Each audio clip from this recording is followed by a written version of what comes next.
Hi guys, welcome back to my channel. My name's Christina and today I'm going to be doing my eyebrows. I have been asked about this so many times, so for the new year I decided to start doing some 101 basic makeup tutorials. You can see I have my base done. I did my flawless base routine. I will link that below if it's up. And then I also am going to have one for eyelashes as well, so you guys can see how I do that and my kind of take on that as well. Eyebrows for me have always been a huge struggle just because I don't really have them. And especially with my health, you kind of tend to they start to get thinned out. I had to kind of develop a few techniques to make them look a little bit thicker and fuller and healthier looking, basically like I had them. The first thing that I do, because I have super light eyebrows, is I actually tint them. My eyebrows are almost white. They're a little bit darker here, but the rest of this is like completely white. I just colored them last week. By doing that, I can actually see what hairs I have, and it's going to be a lot easier for me to fill those in. As far as my eyebrows tend to have this pretty nice point in them, and I like that. I think it's more of like a classic looking eyebrow. When you're thinking about the shape of your eyebrows, or if you're going to get, if you're going to get them waxed or anything like that, please keep this in mind. This is something that's been in cosmetology for years, but it helps you so much more whenever you're going to someone or talking to someone about getting your eyebrows waxed or tweezed or whatever, or if you're doing them yourself. This is just a great guideline. So you want to think about 3 different lines on your eyebrows. First line you want to think about is from the end of your nostril up to the tip of your eyebrow. So that's where your eyebrow should be beginning. So you can see mine's a smidge short. Let me see if I can flip it around. You can see mine's a smidge short. I just don't have a lot of eyebrows. So whenever I draw on my eyebrows, I want to kind of keep that in mind. Where your eyebrow ends, you're going to make a line from the end of your nostril out to the end of your eye and go up. And that's about where your eyebrow should actually end. As far as where the arch should be, it should be from the end of your nostril, and then it should go through the pupil of your eye. So you can see mine's pretty decent. And that's where you should have your high point. I just want to say this as well. If you're going to get your eyebrows waxed or whatever, and you have between a really nice salon and a cheapy place, go and spend that extra $5 and get them done correctly. Because I can't tell you how many people's eyebrows look like question marks or like sperm. Your eyebrows shouldn't look like that. Your eyebrows are so important. It's almost like having a really good fresh face. If you have this beautiful fresh face and then you got jacked up eyebrows, it's gonna look kind of wonky. What did they say in beauty school? Your eyebrows are the framework of your face. Again, you can go natural, you can go bold, whatever, but I think the shape is really important to kind of, if you've ever Googled pictures about people like changing their eyebrows, it can really make a huge difference. Also being said that your eyebrows, you can tell mine are not the same. Your eyebrows are sisters, not twins. If you can get them exactly the same, you're amazing. Great ways to kind of maintain eyebrows if you just have kind of like a little bit of fuzzy or your lady stash are these little like plastic safety razors. Yes, they are sharp and they click away, but these are nice to have. I like to have these in my kit if I'm doing makeup because I can kind of clean up, but I'll use these to kind of clean up any like peach fuzz I have or any like little extra hairs.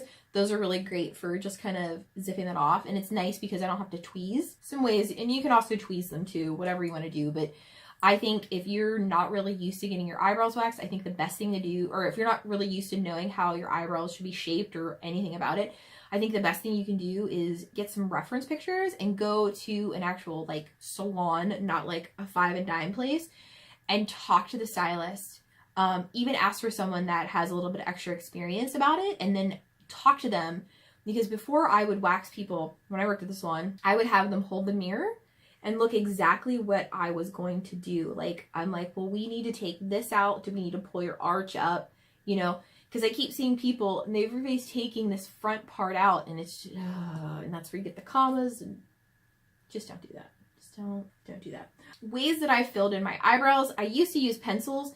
These are great. These are from Colourpop. They're $5. They're really great. I think they stay on pretty decent, and it comes with a spoolie, which I think is necessary. NYX does some really good pencils. Sometimes when I'm super lazy, I'll put that on.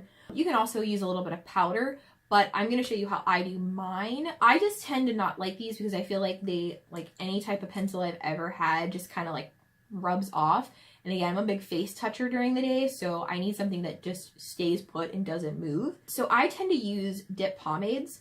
I do love Anastasia Beverly Hills. I think they're amazing, but it's $20 and I really don't want to spend that kind of money. If you've seen any of my other videos, I've been using the Milani O2 Natural Taupe Stay Put Brow Color. It's a drugstore product that you can get, and it's basically the same thing as Anastasia Beverly Hills. I think it's $7. You get the dip pomade, and you get this amazing brush that has a spoolie on one end, and it has this really great, like, perfectly pointed angled brush. I tend to do my eyebrows after I have my base done, just so I don't have to mess up any foundation or any, like, it's easier to do that. So what I'll do is I will brush up my eyebrow hairs, get them all going up and in the same direction because they look fuller that way. I like to make the line on the bottom. So what I'm going to do is I'm going to make that line on that bottom, and then I'll do the same on the other side. And what I'll do is I just kind of go back and forth with my eyebrows. So I'm going to dip into my pomade, get a little bit of that product. When I'm doing my eyebrows, I'm not looking straight ahead all the time. You kind of want to move your head so you can see a better angle. So what I'm going to do is I'm going to look forward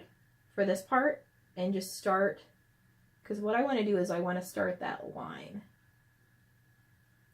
And then I bring it all the way to the back. I just want to create that baseline where I can start building everything off of. I'm not holding up my eyebrows or anything like that. I'm just kind of nice and relaxed.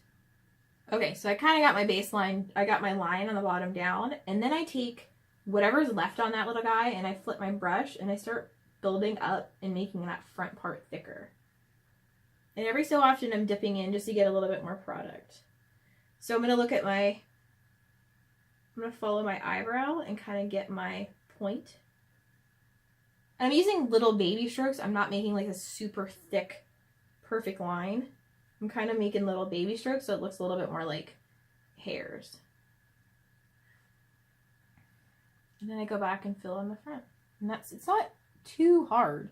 You know, like it's hard when you go fill the other one in and try to make them look the same. And then what I'll do is I'll take that spoolie and I'll just brush it through to make it look a little bit more even and blend it out a little bit more. You can even take a little bit of the color on the front and just flick up. So it creates a few little hairs. So there's one, that's basically one done. See if we can do the same on the other side. On the other side, I already started my bottom part. So I'm just going to start not jacking up my eyebrow. Let this be a lesson. I have no drawing capability. Like, I'm lucky I can even, I only know how to do a winged eyeliner because it took me like 15 years. But like, I literally can't draw. So if I can draw on eyebrows, I think anybody can. And I keep going back and forth, and you see it, like I said, I'm tilting my head, I'm seeing how everything looks. And I'm always brushing through. It can take me almost 10 minutes to do my eyebrows in the morning. You can also get a stencil too. I just don't feel like the stencils, I just don't like the stencils. A pain to clean. I know they look super dark right now, but that's okay. But practice makes perfect with this. This isn't something that like I did overnight. Like I kept adding and so forth like that. Some days are better. Some days are not. My eyebrows are a little wonky. This happens every single time. I'm going to take a little bit of my concealer. This is a Colourpop concealer and a flat brush. And this is where I'm going to kind of clean up any areas that I made an oopsie on. And I just take a little bit on the back of my hand. And I put a little, I don't go crazy with this, but this is where you're going to clean up and kind of make it look a little bit more professional, like you know what you're doing. Like I kind of know what I'm doing. So get a good line underneath my eyebrow. This is an extra part. You don't have to do this. I just like this because after you start doing it, you're like, ooh, I can clean that up. And I just go over and I just clean that up. Then I'll go like just on top of the eyebrow. Just so I can get that arch a little bit better. And clean up that tail. This is this is the good eyebrow. This is the one that like drinks kale shakes and does yoga. This is the one that sits on the couch and eats potato chips all day. Get them as close as I possibly can. And then I'll go above it. I try not to use a concealer that's too white. Like I try to keep one that's a little bit closer to my foundation I have on. See? And this is why I'm not that good at this. This is why I can't draw. They're pretty close. That's as close as they're going to kind of get today. Just gonna use a little bit of a beige powder just to kind of set all of this under here. Just so when I put my eye makeup on, it doesn't go anywhere. Just take my foundation brush and kind of just blend up so the front gets a little bit more faded and blends in a little bit nicer. And then I always set my eyebrows because I want to give it a little bit more texture because I don't want to look like a cartoon that I drew my eyebrows on. So I have used so many different like brow sets and stuff like that. And a year and a half ago, I bought some Pear soap for $3. And you can see how much I still have left. I think this is the greatest trick ever for setting your brows is the soap brow. Now, some people like to do it before, but I feel like once I put the pomade on there, it gets really goopy. I like to use it after as a brow set. And it's a clear brow set. You got to get the clear one. Don't get the white one because you'll have grossness. But this stuff, it doesn't move all day. I'll take a clean spoolie that's wet. And this isn't, I just dunked it in some water. And I take my Pear soap, and you probably have seen me do this in my other videos. And you kind of just work it into a little bit of a lather. This is an old like 1930s, 20s trick. It's also a drag trick you can use it to slick down your eyebrows before you paint over them. So what I do is I'll just go in the front and brush up all those little hairs. And then it just gives your eyebrows, and you see the difference? It just gives your eyebrows a little bit of a texture. Also, if they're super thin, I think this trick kind of makes them a little bit thick up here, a little bit thicker. Oh my god, this thing is killing my head. So that's it for my eyebrows. It's pretty straightforward. You can tell they look a little dark right now just because I don't have the rest of my makeup on, but I like them darker. If you would like to see how I got my flawless face routine, I will link that below. If you want to see how I do eyelashes, stay tuned because that should be coming up as well. But if you give me a minute, I'll be right back and you'll get to see me with everything together. So this is the finished look with everything together. Today I'm wearing the Desi X collection, the Desi X Katie collection from Dose of Colors. This is Hot Fire. This is an amazing lipstick. I hope you guys enjoyed this. I'll list everything that I used below, and I hope you have an amazing day. Thanks.